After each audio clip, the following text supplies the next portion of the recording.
ที่อาจารย์เบียร์ถูกแบบถูกคนเลยทุกคนแบบว่ามื้อนั่นนะเพิ่นนะไปออกรถใหม่เนาะมื้อวันศุกร์เพิ่นไปออกรถใหม่วันศุกร์หรือวันพฤหัสนี่แหละเพิ่นไปออกรถเพิ่นก็แบบออกรถป้ายแดงเลยนะแล้วที่นี่ก็เลยน้องควันก็เลยเบิ่งป้ายรถเพิ่น887น้องควันก็เลยไปซื้อเนาะแต่ว่า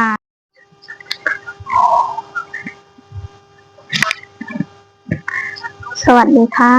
สบายดีพี่เอฟซีทั้งฝั่งไทยแล้วก็ฝั่งลาวด้วยนะคะวันนี้นะคะทุกคนวันนี้เนาะกะเป็นมื้อที่เงินเดือนออกหรือว่าเป็นมื้อที่หวยออกนะทุกคนอ่าน้องขวัญนะมีข่าวดีจะมาเล่าให้พี่เอฟซีได้ฟังเนาะเป็นครั้งแรกเนาะเป็นครั้งแรกของน้องขวัญที่ได้รางวัลนะทุกคน เป็นรางวัลอย่างนั้นกะมาลุ้นกันนะทุกคนคือเมื่อวันศุกร์เนาะเมื่อวันศุกร์น้องควันได้ออกไปตลาดเนาะน้องควันออกไปตลาดไกลๆนี่น้องควันก็ไปซื้อเนาะซื้อกับข้าวธรรมดาแบบปกติเลยแล้วน้องควันกะแบบย่างไปแล้วก็ไปเห็นพี่คนหนึ่งที่ว่าขายลอตเตอรี่อยู่ข้างทางเนาะ แหละมันมันจะมีลอตเตอรี่อยู่2 ใบมันจะมีลอตเตอรี่อยู่2 ใบแต่ว่ามันจะเป็นคู่เนาะมันจะเป็นคู่2 ใบเขาขายแบบคู่2 ใบเนาะแต่ว่าน้องควันบ่ได้เอาเนาะน้องควันเอาใบเดียวน้องควันเอาใบเดียวน้องควันก็บ่ฮู้หยังดอกว่ามันน้องควันก็บ่ได้คิดว่ามันแบบว่าอันนี้ดอกก็คือ เผอิญว่ามามื้อนี้เนาะน้องขวัญถูกเลขเป็นคนถูกหวยเนาะได้รางวัลเนาะเป็นครั้งแรกที่น้องขวัญได้รางวัลเลขท้าย2 โตวนะทุกคนนี่เลยน้องขวัญสิเอาให้เบิ่งเด้อใช่เลยนี่ทุกคนเห็นบ่นี่รางวัลเลขท้าย2 โตว87รางวัลเลขท้าย2 โตว87เป็นครั้งแรกที่น้องขวัญได้น้องขวัญดีใจแฮงทุกคนถึงมันสิได้น้อยแต่ว่า มันก็ได้เนาะเพราะว่าเคยซื้อเนาะก็บ่แม่นว่าสิบ่เคยซื้อก็ซื้อมาตลอดแต่ว่าบ่เคยถูกแล้วก็บ่เคยได้เนาะอ่ารู้บ่ว่าเลขนี้น้องขวัญได้มาแต่ไสอ่าน้องขวัญเลื่อน TikTok ไปเนาะเลื่อน TikTok ไปแล้วเห็นคลิปของอาจารย์เบียร์ถ้าพี่ๆ FC คนใดรู้พระไผที่ว่าได้ติดตามอาจารย์เบียร์ก็คือสิรู้เนาะ ถ้าไผเป็น FC อาจารย์เบียร์บอกเลยว่า FC อาจารย์เบียร์ถูกคนเลยทุกคนแบบว่ามื้อนั้นน่ะเพิ่นน่ะไปออกรถใหม่เนาะมื้อวันศุกร์เพิ่นไปออกรถใหม่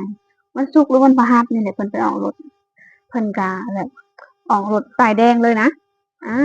แล้วทีนี้ก็เลยน้องขวัญก็เลยเบิ่งป้ายรถเพิ่น887น้องขวัญก็เลยไปซื้อเนาะแต่ว่าในในในแผงที่เขาเจ้าขายนะมันมีอยู่สองใบแต่ว่ามันเป็นสุดเดี๋ยวเขาขายแบบเป็นสุดนี่ทุกคนอืมแต่ว่าน้องควันบ่เอาน้องควันจะได้ใบเดียวน้องควันว่าแล้วที่ขายลอตเตอรี่เพิ่นก็บอกว่าคือบ่เอาหมดทั้ง2 ใบเลยอืมบ่น้องก็เลยว่าบ่เอาไว้ให้คนอื่นซะเอาไว้ให้คนอื่น คนเขาเจ้าบอกอันนี้เอาไว้ให้คนอื่นจ้าน้องเอาใบเดียวแบ่งกันว่ะแล้วน้องควันก็ได้ใบนี้มาเนาะ87เพราะว่าน้องควันก็ซื้อตามเลขรถอาจารย์เบี้ยเนาะก็อยากซื้ออยากลุ้นเบิ่งนะทุกคนเฮาก็บ่คิดว่ามันสิถูกหรือว่ามันสิอันนี้เนาะเพราะว่าเฮาก็ซื้อมาตลอดหั้นนะแต่พอมามื้อนี้เนาะทุกคนน้องขวัญถูกรางวัลเฮ็ดงานก็ รีบแล่นขึ้นมาเบิ่งว่ามันถึงอีหลีบ่มันได้อีหลีบ่เนาะทุกคนคือแบบตื่นเต้นน่ะดีใจแบบบ่เคยถูกจักเทื่อแหม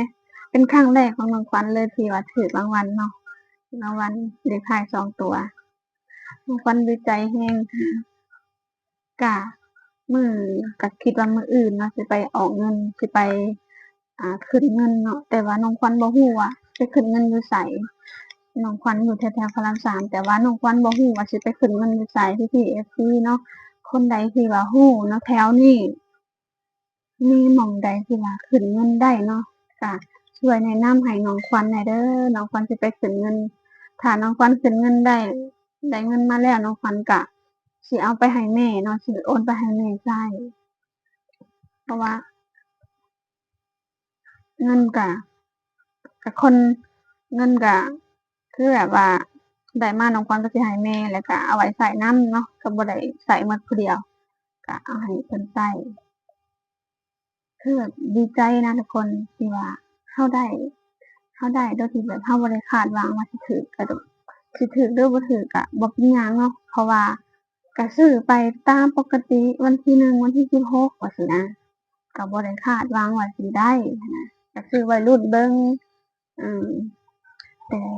มื้อนี้ก็ถูกจนได้ทุกคนนี่แหละคือ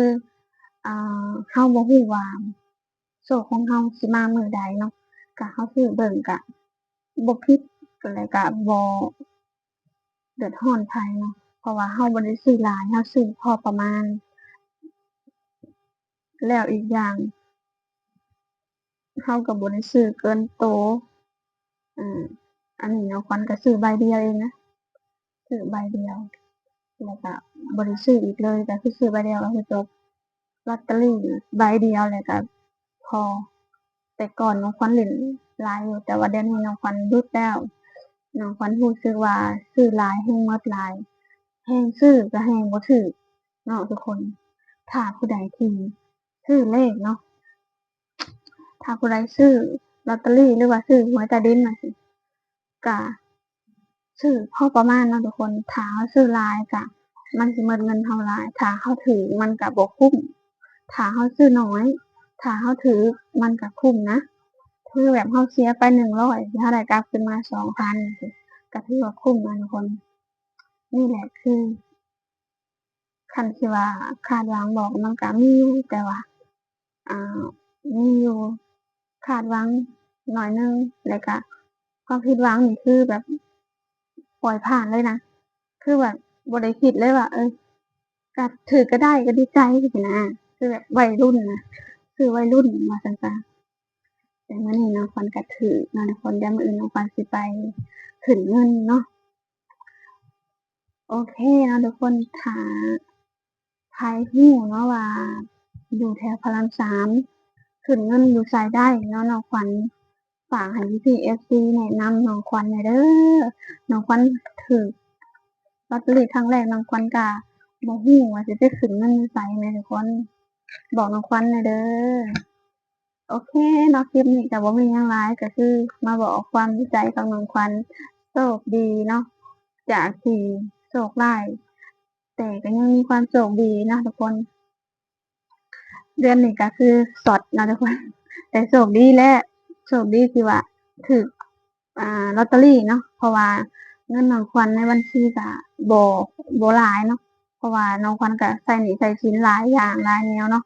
ก็เหลืออยู่ประมาณ300กว่าบาทเนาะทุกคนอันนี้ก็คืออ่ามื้อนี้ก็คือวันที่1เนาะอืมแต่ว่าน้องขวัญก็หมดเงินแล้วน้องขวัญใช้หนี้หลายเนาะมีหนี้หลายก็พอได้มาถูกรางวัลนี่คือแบบดีใจดีใจแล้วก็แบบบอกบ่ถูกอะคือแบบถูกครั้งแรกเนาะน้องขวัญก็ดีใจก็ขอบคุณพี่ๆ FC ที่ติดตามเด้อแล้วก็ขอบคุณอาจารย์เบียร์เนาะที่เพิ่นก็บ่ได้บอกเลขดอกแต่ว่าอ่าคือแบบซื้อด้วยความที่แบบว่าเพิ่นเป็นอาจารย์อะเนาะแบบว่ามักเพิ่นเป็น MC เพิ่นจังซี้นะ ติดตามเพิ่นอยู่ตลอดเนาะเพิ่นลงคลิปอิหยังก็ติดตามเพิ่นเมื่อก่อนน้องขวัญก็ซื้อลอตเตอรี่ซื้อแบบใต้ดินหลายอย่างแต่มันก็บ่ถูกแต่ว่าบ่ได้หลายหั้นนะอืมแต่พอมาซื้อมาเรื่อยๆมันบ่ถูกก็หยุดจังซี้นะ มาซื้อรอบนี้ก็ถือว่าถือก็คือโชคดีของน้องขวัญไปเนาะโอเคเนาะทุกคนคลิปนี้ก็ถือว่ายาวพอสมควรแล้วเนาะก็ขอฝากพี่ๆ FC ทุกคนเด้อทั้งฝั่งไทยฝั่งลาวและก็ต่างประเทศ ช่วยเข้ามาสนับสนุนโดยการเบิ่งโฆษณาให้น้องขวัญหน่อยเด้อจ้าเดี๋ยวคลิปนี้น้องขวัญก็ขอกล่าวคำว่าสบายดีสวัสดีค่ะ